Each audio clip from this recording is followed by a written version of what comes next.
Guys, we're friends, right? Well, the sign of a true friend is when they discover something good, they share it with you. And that's what I'm gonna do today. This is Loretta's British ginger tea. It is amazing. It's got 100% ginger, cinnamon, elderberry, and manuka honey. Gotta admit, don't know what manuka honey is. Not even sure what it does for you, but it just sounds healthy, so I need some. This tea is fantastic for boosting your immune system, helps you feel good, and you'll live out loud like our beautiful British friend Loretta. Please hit her up on Instagram, order some of this tea, and she is at farmers markets and pop-up shops everywhere. You gotta get some of this stuff. Not only is it good for you, but it tastes great. Loretta's British ginger tea. I got some, you need it too. Go and order now. Hi, this is Melba Moore, and you're watching Rude Rangers TV.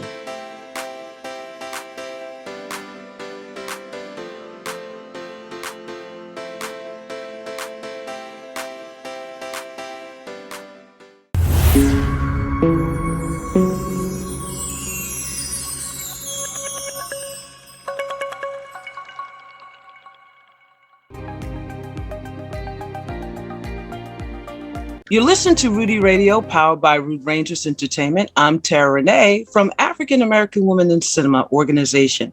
And this is Talk with Terra, a show that highlights fantastic filmmakers, artists, and entertainers from all walks of life. We're committed to introducing you to individuals, organizations, and projects of which you're not necessarily aware. We do this with the intention of uplifting, empowering, and enlightening you. If you can, please share this episode on all of your social media platforms. And today, it gives me great honor to introduce our fab guest.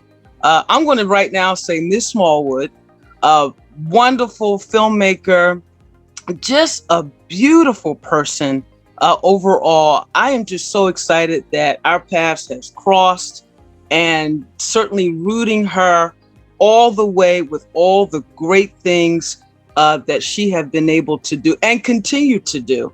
And certainly looking forward to talking with her about it. Audience, you are in for a treat.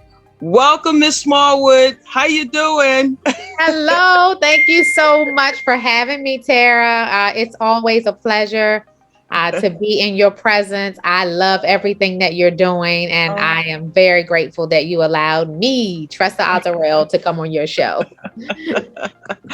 Well, thank you. I tell you, I couldn't almost sleep when I knew that you were confirmed to be on the show, because I know that this is going to be a great one for all the jewels and the gems that you have and that you're about to share. So thank you again. And it's awesome being in your presence as well. Awesome. So my question, get the ball started, is, I know you as a filmmaker. We have a unique story about that in terms of one of your film projects that we were able to screen during one of our screening programs at this Sundance Film Festival. And we'll get into that a little bit later, but the film was phenomenal. And I mean, you floored a lot of people, including myself. So how did you get into filmmaking? Yeah, so I think it was a natural progression for me, because I didn't get into filmmaking until 2016. I have a really unique story all the way around the board, because I have a master's in education. I was teaching in 2001, and the doctor, I ended up being pregnant, and the doctor said, "Hey, I know you're 3 months pregnant, and I know you thought you were going to carry out the rest of this pregnancy like a normal person, but you have to go on bed rest for the next 6 months." Wow. And so during those next 6 months, I decided to write a book. I wasn't writing it because I thought I was going to change careers. I was writing it because I didn't want to just sit in the bed and eat and, have my little bell going. I didn't want to ring my bell all day. So I was like, I'm going to write this book. Well, writing that book changed my life, because when I got off bed rest, gave birth to my daughter, Bailey, who is now 20 years old. So that tells you how old that was. After I gave birth, I published this book, and it became a huge success. From that point on, I started writing other books. I never went back to work. I started my book publishing company called Life Changing Books. And so from around 2003 to 2013, I just really grew this huge independently owned African-American book publishing company. And so I put a lot of focus into helping authors and just, creating content. That's the point that at that point I realized not only do I have the love for teaching, but I had the love for creating content. So fast forward, all these people started coming to me, production companies, network executives saying, hey, we want to buy the rights to your books, or we want to turn your books into movies.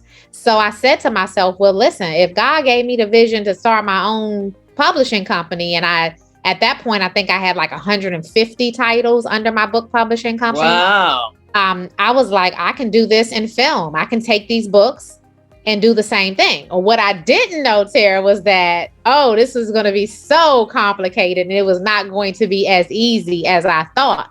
But I did it.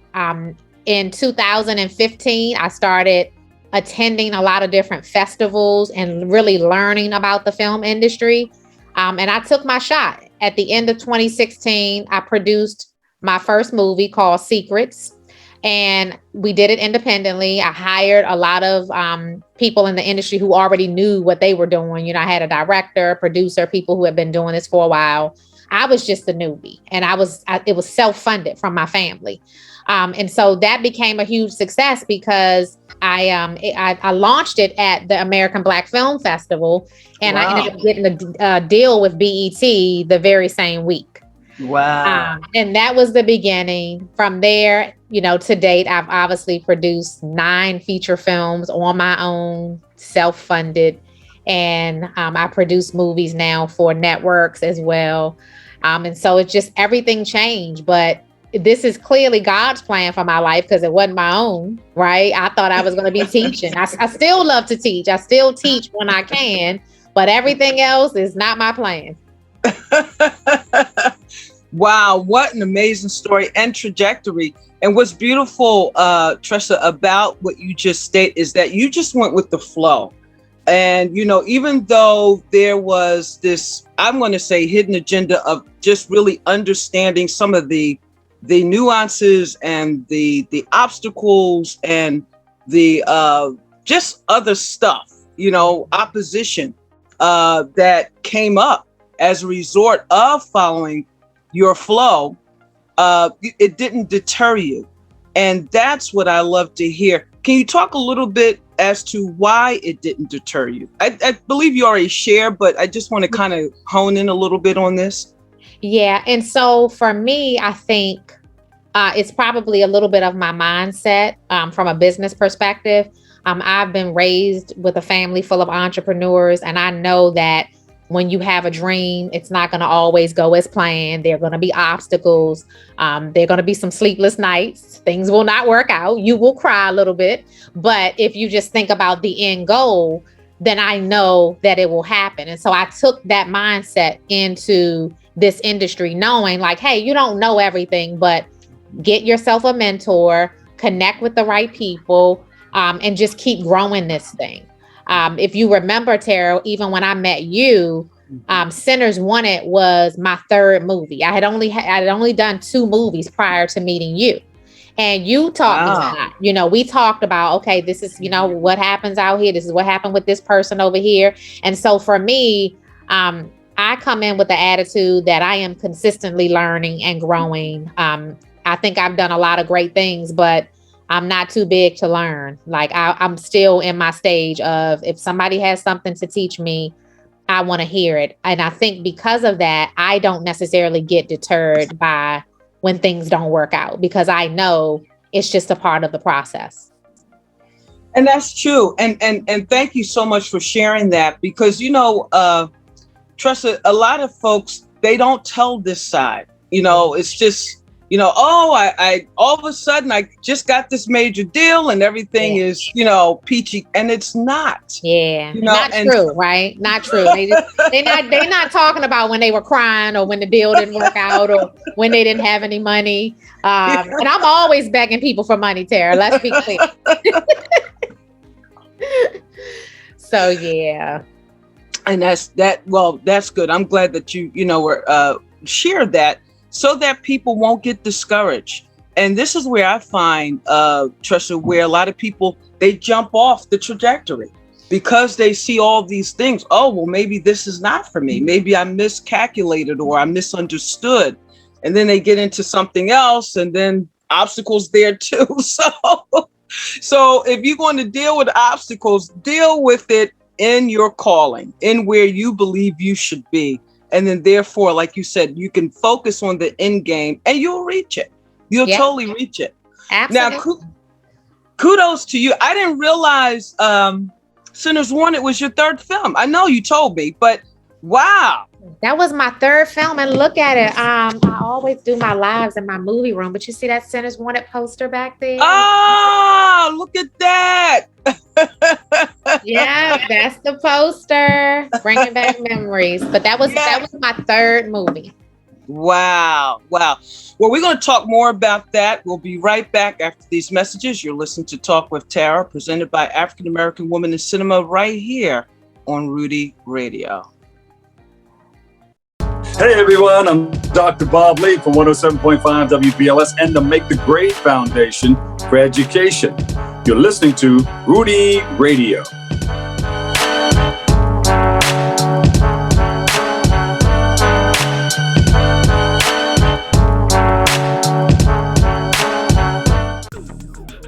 We're having a conversation with African American filmmakers.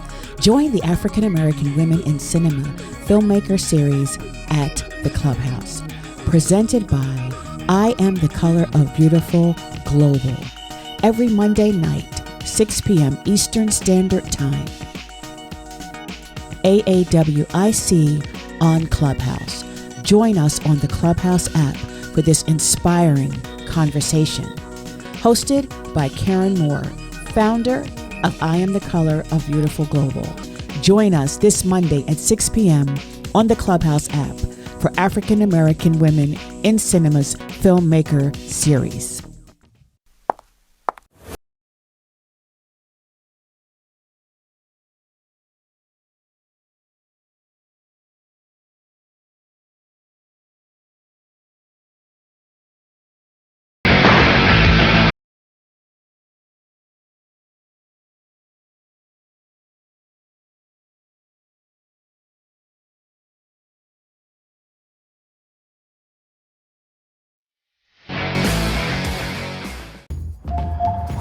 Hi, I'm Mario Confetti, international Formula One driver.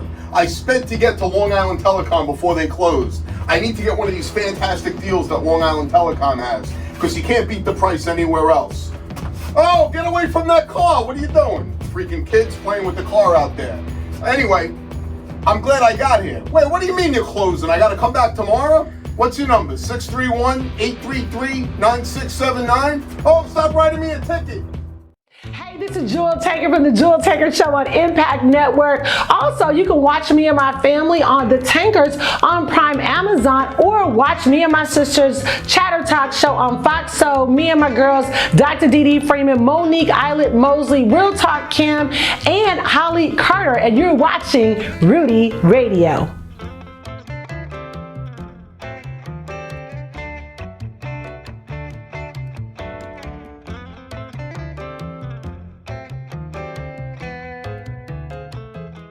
Welcome back to Talk with Terra. I am Terra Renee from African American Women in Cinema, and today we have the fabulous Miss Smallwood. I am so honored that she is here with me today and sharing all of this just wonderful gems and insight of her journey, and it's just rare, and we really appreciate that. So before we went on break, we talked about a little bit about the film Sinners Wanted. And I have a few questions, certainly want to share with the audience our experience with this incredible film. But how did you get, to this particular project? Yeah, so Sinners Wanted came to me from Josh and Jimmy Jenkins. They are writers and directors.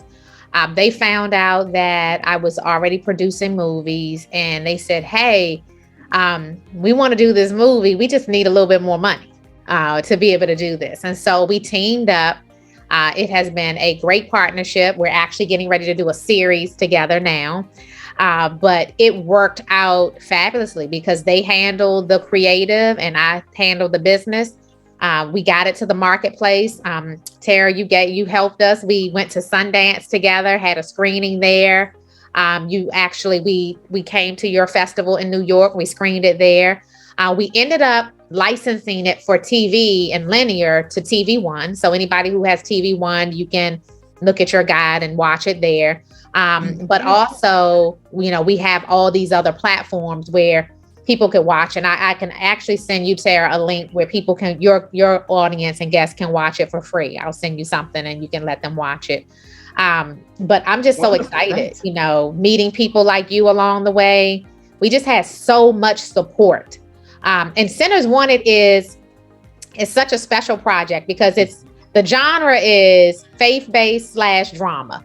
So it's not your ordinary faith-based film. It's about a pastor who marries a prostitute, and there are a lot of lessons learned. So it's not anything that's going to give you too churchy, but it's definitely a really, really good project. Everybody has enjoyed Sinners Wanted. And we've enjoyed it immensely, but I'm not sure. You may know the backstory on how we were able to screen it during Sundance. James called me up and told me that he had this film and we were very close to executing the screening program. And so he said, you have to see this. You have to just give me a few minutes. And then all of a sudden he put Jimmy on the phone, one of the directors. And so, and Jimmy talks very, very well, very passionately about it. And he said, Miss Renee, if you can just give us an opportunity, yeah, I promise we will deliver. And I never had a filmmaker say that to me ever in any of our programs, but I was so struck by that. And so I said, okay, well, let me hear a little bit. Then he said, faith-based. And I said, oh, that's interesting. We're going to a mainstream film festival with the faith-based film, which it's becoming mainstream now. But anyway, that was a whole different story. And then when I heard the storyline, I said, how's this going to play out? But, we went with it because it was just, and you said something too, the word synergy. And also I want to add to that timing. Yeah. Timing, I'm understanding, is so key in how you move forward. Yeah. And I didn't realize that until it actually became more to the forefront when we start doing the film programs during Sundance and beginning to see how things just really start coming together. You want to speak to that, Tressa, about timing? Yeah, I think timing is key with all of these projects. It doesn't matter what stage you're in. We might have some people out there who are writers right now. We might have some people who want to produce, some people who want to direct, some people who want to act. But the way that timing works with any of those categories is that, number one, when you get in the game, you got to know everything's not going to happen right then when you want it to happen. But you got to stay in the game. You got to be committed, because as a writer, for example, there have been times where I've submitted projects to network and they said no, right? No for me just means not right now, right? So 2-3 years later, they might say, oh, what happened to that project that you told us about? So even when you mention faith-based, now all the faith-based projects that people used to pitch, now all the networks are looking for faith-based projects. And so like for me, I have a writer's program. There are writers that have been in my program for 4 or 5 years. When they started, they had certain projects and they were underdeveloped. And maybe they put them to the side to write something else. And now I'm coming back to them in these groups saying, hey, I have these pitch meetings coming up. Who has something that's faith-based? And they're like, oh, remember 3 years ago, 2 years ago. So timing, everything. The other thing that I would say is important about timing is that you have to give yourself enough time to learn and to have the right posture, because sometimes you're a little too immature to reap the blessings that are ready for you. Okay. I know for me, I'm going to be perfectly honest when I say this. Everything that's happening in my life right now with a lot of these bigger deals and bigger opportunities, if they had happened to me 5 years ago, I honestly don't think I would have been ready. Okay. There are times now when we go on set, I have to manage 200 people at one time. 5 years ago, I wasn't that person who could have handled that. So God has pretty much molded me into this person who's now able to manage it. But it's timing. It's timing. So you got to trust the timing. Stop trying to live in this microwave popcorn world where it's like, boom, I'm ready and I'm here. No, settle down and wait your turn. That is so well put. That just blessed me all over again because, a lot of folks, they have a tunnel vision, just focusing on their talent, getting them to where they believe they should be. Yeah. But, as you so well said, some of them do make it, but then their character destroys the opportunity. Oh, you're giving me chill bumps because I'm serious. I'm serious. Your people, they don't understand. Like I can't even talk anymore. I'm stumbling over my words. Character is everything. You could have the best talent ever, and you walk into a room, and if your energy is off, and you are doing things that make it is an absolute no. It's like, nope, we can find somebody else because the energy has to be right. Your character has to be right. That's true. That's true. And here's the thing, Tressa, these things are not talked about. It's just so focused on if you're a writer, okay, take all these courses, make sure, you have the character development for the character in the script. But that's left off the table. Yeah. And I can put on my producer hat for just a second and share with you. There have been times where writers were right there. They had an opportunity to get a deal with me and their character messed it up. Obviously I am in position where I can greenlight films through my own production company. There are times where I can take writers' projects when other networks say, hey, who do you have? We're looking for this, and that. Can you introduce us to somebody? These are our mandates. So I'm in position to help a lot of people. And there are people where they don't even realize they'll get off the phone with me and I'm going, no way. You already just made me feel like I need a whole mental health appointment. And now you want me to introduce you to somebody? No. So they don't realize it. Yep, I hear you. And so this is why, platforms like these, I really, and thank you so much for sharing that, because I want to focus on this part. The talent, if you've been gifted and you work to hone, you're going to be all right in that area. Yeah. But, it's easy to obtain, but maintenance, being able to maintain, that is the key, I believe, at least the part of the ingredient to success. And so, that's very important. And I hear you, some, like you said, the energy is not right. The attitude is off. You can't talk to the person. They're triggering all over the place. It's just something that, people need to be mindful of and work on yourself. Take the time for self-care. There's nothing wrong with that. Absolutely. Yeah. So anyway, more to come. We'll be right back after these messages. You're listening to Talk with Terra, presented by African American Women in Cinema, right here on Rudy Radio. Hey everyone, I'm Dr. Bob Lee from 107.5 WBLS and the Make the Grade Foundation for Education. You're listening to Rudy Radio.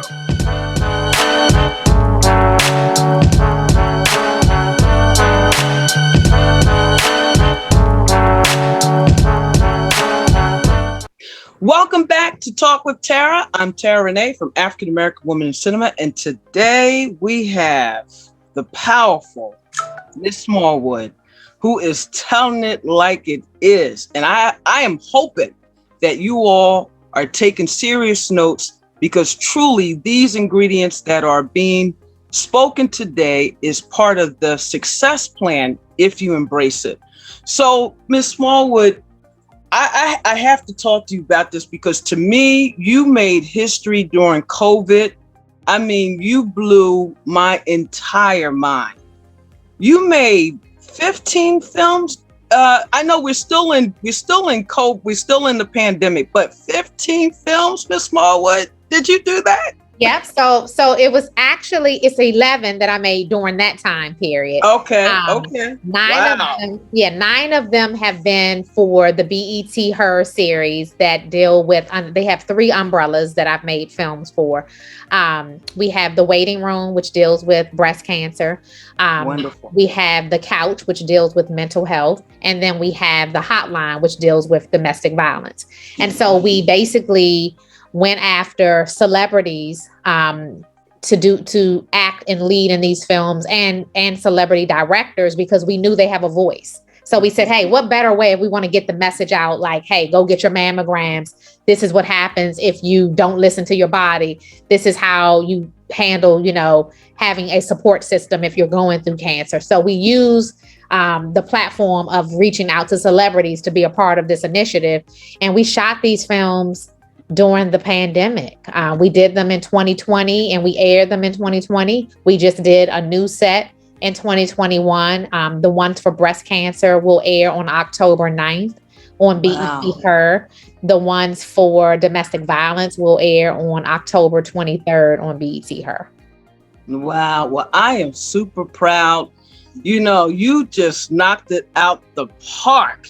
Oh, thank you for doing that. Thank you. You kept people employed in spite of, what was going on with the economy. And I salute you for that. And thank you for that. So with the COVID restrictions, how did that play a role in the execution of these projects? Yeah, it was really tough because, you take, let's say, for example, an independent film that I shot in 2020. It's called Holiday Heartbreak.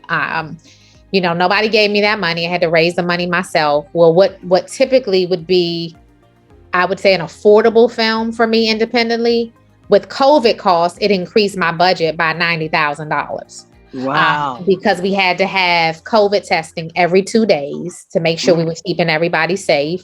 So we had a company, they would come on set every 2 days, test us, go back. So, it's costly. It's really costly. And so even with things that people may not think about when you're on set, from even down to crafty food, we couldn't do the same. There's no more buffets. It's like you got to pay more because everything should be individually wrapped. You think about makeup, everybody needs their own makeup kit, no more sharing foundation, everything changed. And so for me, it was challenging, but like you said, it was more important for me to keep people employed, to keep the train moving, to let people know, like, listen, we got this. We're not getting ready to let this, take us all the way out. Yes, we have to take precautionary measures. You got to buy all the PPE equipment and make sure everybody has masks and practice social distancing. But we did it. Holiday Heartbreak came out Christmas of last year.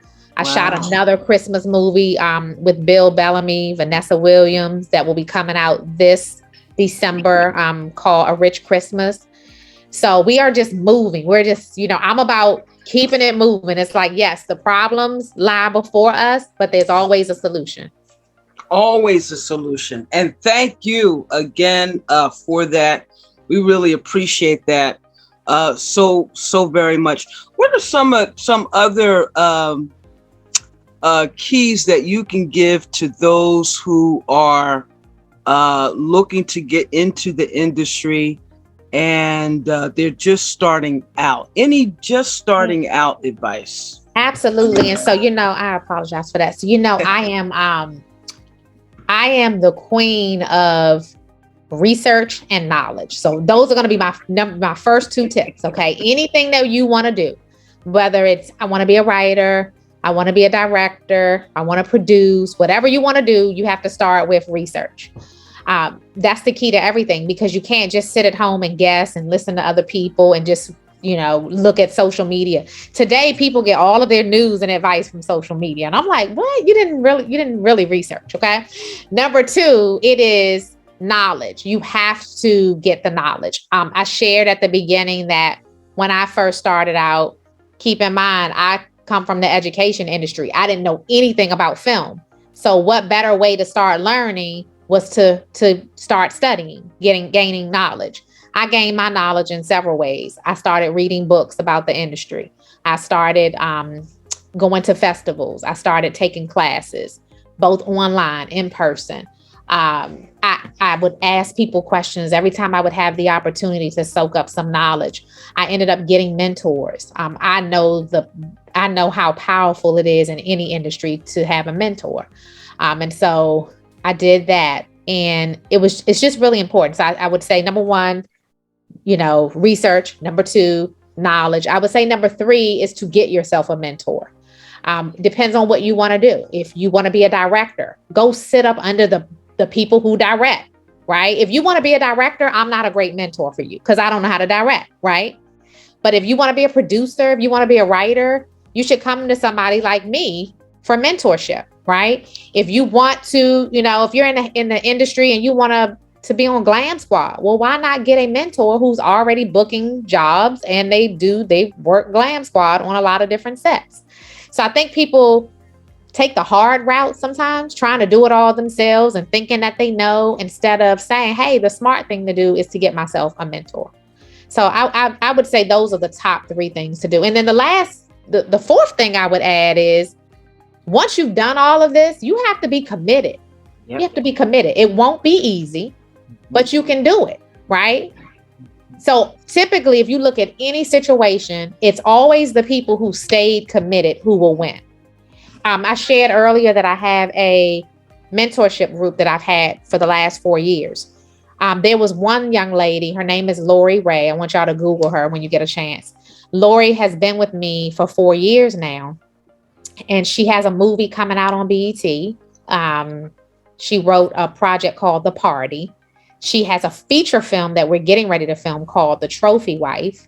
And she has all these other projects that are getting ready to go really big. And somebody said to me, well, why Lori? And I said, Lori's one of the people who stayed committed.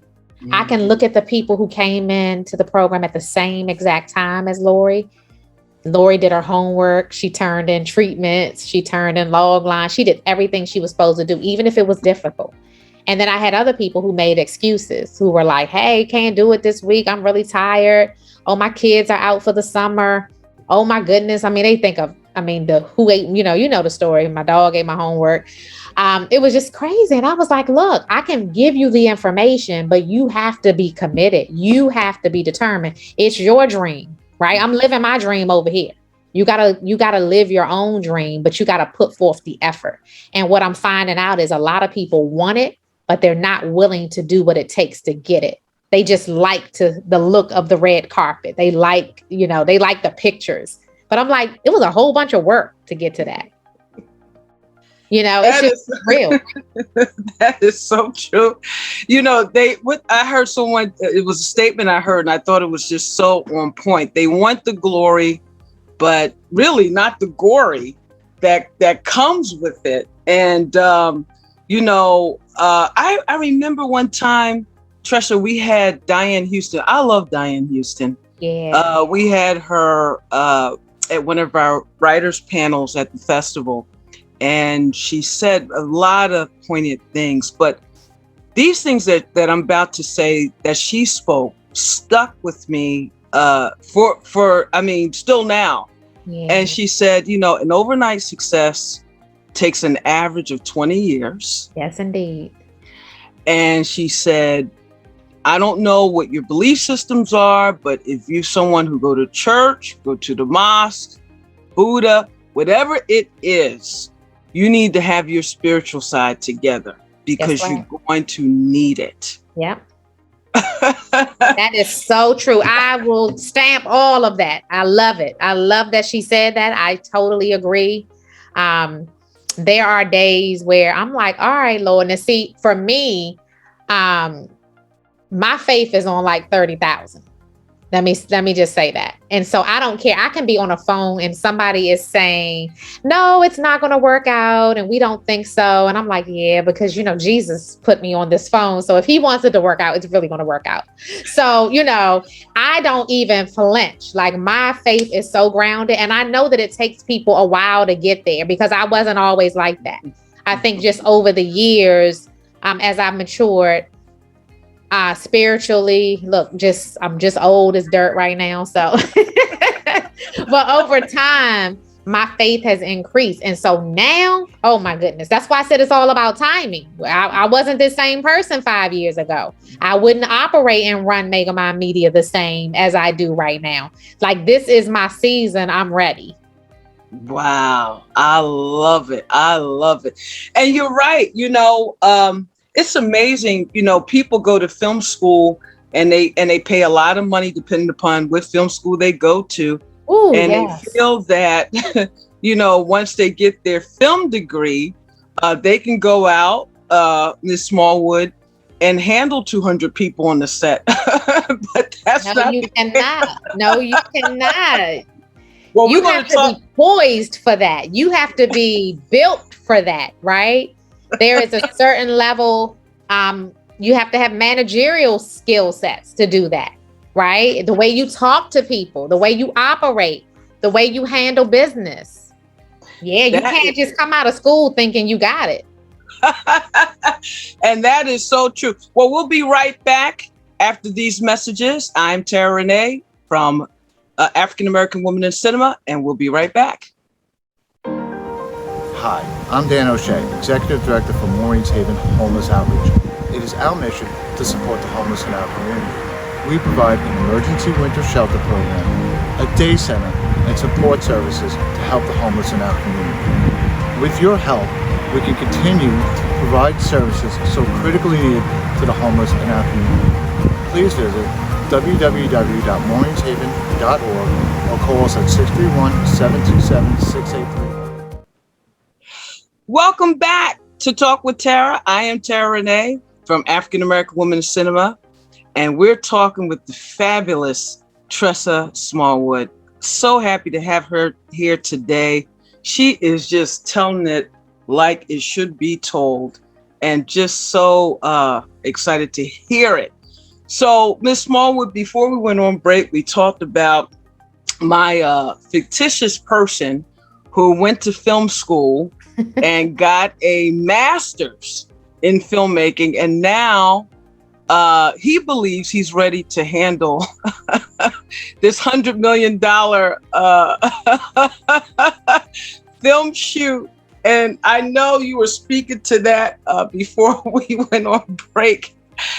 And so what are some of the things that, and you did speak on it, but some more things that film school leave out that this person should develop over, and it takes time to do that. Yeah, I think in reality, film school is really preparing you for the technical aspects, right? To create a project, to have something that looks good. But at the end of the day, it does not prepare you to how you handle people. Right. That is a whole nother lesson. That is, it's about your character. It's about your managerial skill set. It's about who you are, how you deal with people, how you deal with conflict, because on a film set, you are going to be hit with conflict every day. Every day. I can't think of a day that everything is just peaches and cream. It is somebody saying, I want more money. I don't like my accommodations. How did he get more than me? How did she get here? Oh, they got more. I mean, it's always a comparison situation. It's just everything all day. I think for me, I'm going back to how life prepares you and timing is everything. The fact that I was a school teacher was the first step that helped me, because I used to obviously teach, a classroom of 40 students at a time, 40 personalities at a time. Moving forward, I obviously became a business owner running my own production company where I had to deal with all of these different aspects. There was the accounting aspect. There was the just human resources in general. Fast forward to me becoming an author and a speaker, having to stand on platforms and speak before 1,000 people. So all these different aspects of my life, I feel like have prepared me for today, being able to be a producer, executive producer, and run a set. And so for that person that's coming out of film school, don't get yourself fooled. You better come with more than just that film technique. You need more than that. That is so true. And again, thank you so much for sharing that. And I think, Tressa, that's what caused, I think, some people to get discouraged, because when they begin to really understand, what comes with the territory, they just, it's like, oh, this is not for me. And it could be, but you weren't advised that this was part of it. And you got to take baby steps, do things like, Terra, if you're hosting some of your programs, if they volunteer, just to start getting in the mix, right? Developing relationships, networking. I always tell people, DM me, come work on one of my sets, keyword volunteer, come work on one of my sets. And my IG is CEO Azarel. If you send me a message, say I met you, you were on with Terra. But come and volunteer, get in the mix, no matter what stage you're in. I think that one of the keys to life is always staying humble. Yes. I might be an executive producer on a set, but if somebody dropped something, anything, some glass, anything, I'm getting up to get the broom, just like the PA is getting up to get the broom. And so I think me watching people that come to my set and I'm watching their character, they then get more opportunities from me because I've been able to see what type of person you are. Wow, that's powerful. And you know what? And I'm so glad you shared that, because people don't look at it like that. They don't, And so that goes a long way as well. And humility will take you further. I've seen it, witnessed it. Yeah. And, a lot of people, there's some mindsets out there that, the more arrogant you are, this is supposed to portray some whatever. I can't even put words to it because it don't work. No, that's why I can't put words to it. Yeah, it does not. Absolutely, it does not. What would you say, Tressa, are some of your highlights so far in your journey? Oh my goodness. So I would say one of the things that I think really shocked me is when I won Best Feature Film for a film that I wrote called All In 2019 at ABFF. Wow.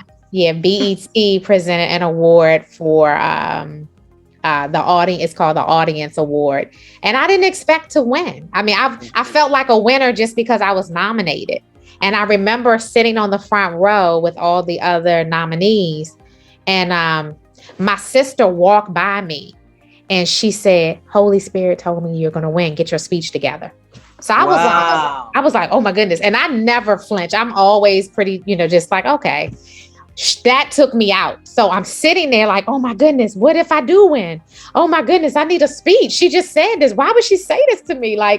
So I tried to get my speech together. I didn't have enough time. Before I knew it, Connie Orlando was up there, talking about the nominees. And I heard her say all in. And I was like, oh my goodness, we won. So that was really amazing because I didn't expect it. And it was just a good feeling because All In was my second film. And it was the film that we made the most mistakes on. It features Little Mama, Rob Riley, Elise Neal, Jim Jones. So some amazing talent, but we made a lot of mistakes in that film on the post side, and it cost us a lot of money. So to win after going through all of that was really special. Wow, that is amazing. And and that's interesting and congratulations, by the way. I think that's really great. Sometimes it really kind of surprise you where the diamond will show up. That's right. And right.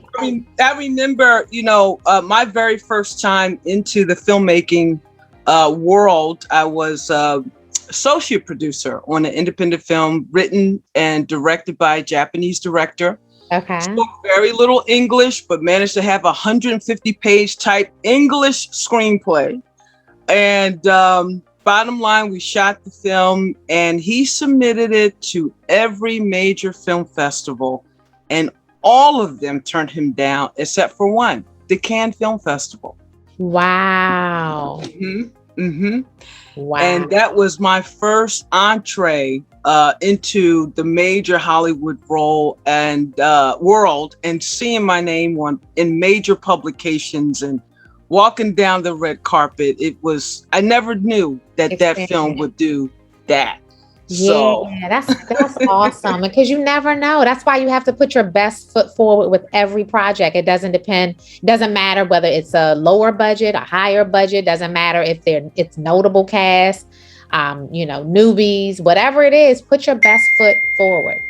Yeah. And I agree with you because life really, but certainly in this business, you never know what you do. It is a vehicle that can take you to the next dimension or level or wherever it's designated to do. So I agree with you to put your best foot forward, put it all in. I agree with you on that. And don't discount it just because it may be I heard an actor say he was on a $2 film.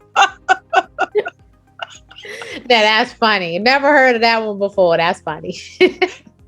But he said that $2 film launched his acting career. He said he got a call one day from the director, and it was a hit in one of the Caribbean islands, and he was so shocked. So yeah. So I agree with that, and it's just very important. But my question too is, because we talked about being humble and connecting with mentors and just having the right people around you that could be of assistance, that you all can work together, and then certainly that they can be of supportive to you individually, and you can be supportive of them individually. How do you find these people? Well, I'm really active on social media. So most people I probably get 30 to 40 DMs a day with people saying, hey, I heard you help writers. I heard you, can help me, or, I want to learn how to make a movie. So I get a lot of people coming from social media, but I also do a lot of interviews and podcasts, and, I'm pretty out there. So I don't really find them. They find me because I'm very accessible, pretty much. Well, that's good. That's good. Do you have a method in place to say, I think this person needs to go back out there a little bit more? And you can't tell that by their resume, Yeah. So typically what we do is when people contact me, we give them a date. We do it once a month. We give them the date and a Zoom link, and they get on Zoom once a month. Everybody's there. We're talking. I'm giving protocol procedures, just, what we do. It's giving me a chance to meet people, see their personalities, figure out if they're really serious, or if this is just I saw a nice picture on a red carpet and now I want to act or I want to direct. I'm able to talk it through. That's the teacher in me. And then from there, people kind of move into other groups based on that initial free conversation and chat, just kind of really weaning people out, trying to just see who's serious. Because this is all about people who are dedicated and looking to be committed, because you cannot become an effective director or an effective writer, producer, unless you're willing to put in the work. And that's what we typically are looking to find out. Oh, that is just phenomenal. Woo! Miss Smallwood, I tell you, you are just awesome. And thank you. I feel the same way about you. Well, thank you. Is there any website, or you shared some of your social media platforms earlier? Do you want to share any additional ones that you haven't shared? Sure. I think the easiest way for people to get me, one is two ways. Website would be TressaAzarel.com, and I can spell that out. It's TRESSA. Azarel is REL.com. When you go to the site, you can enter your email address and it'll send you a link for my free chat that I do once a month. You can ask all your questions on that platform. And then my social media is for Instagram is where I'm most active. And that is, again, CEO and then Azarel, Azarel. And that's it. I mean, this can't get any easier. Well, that's right. That's right. Well, I don't know where the time went. I felt like we just got on, but they're telling me we have to go. But I tell you, it was such a pleasure having you on today. Thank you for taking out the time to spend with me, to spend with the audience, and just sharing just real knowledge and insight that can be helpful if the audience members will take it in. And we really appreciate you doing that. I want to say thank you, audience, so much for listening to Talk with Terra. I am Terra Renee from African American Women in Cinema organization. You can visit us at www.aawic.org. You can also follow us on Instagram and Twitter and like us on Facebook. Talk with Terra is made possible by Rude Rangers Entertainment. Our creative director is Rudy J. Breedy. Please don't forget to like and share this episode with as many people as possible. We sincerely appreciate you joining us today and wish you continued peace, blessings, and prosperity. See you next episode.